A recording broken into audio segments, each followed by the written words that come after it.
திருக்கடையூர் கோவில்.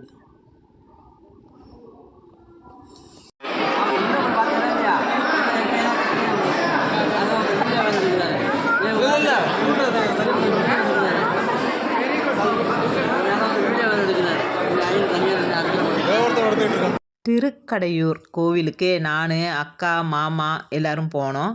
ஏன்னா அக்கா மாமாவுக்கு 60ஆம் கல்யாணம் கொண்டாடுறதுக்காக அது எந்த டேட்டில் செய்யலாம் அப்படின்னு கேட்குறதுக்காக நாங்கள் அங்கே போயிருந்தோம். அங்கே போய் பார்த்தா முகூர்த்த நாளாக இருக்கிறதுனால எக்கச்சக்கமான கல்யாணம் நடந்ததுங்க.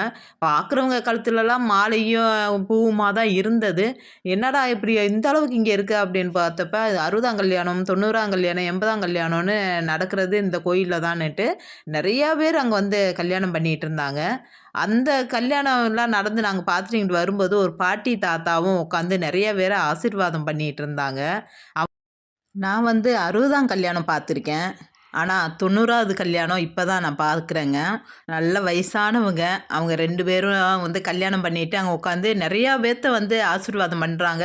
அதேமாரி வசதியானவங்க, ஏழை எல்லாருமே அவங்க காலில் விழுந்து ஆசீர்வாதம் வாங்கினாங்க.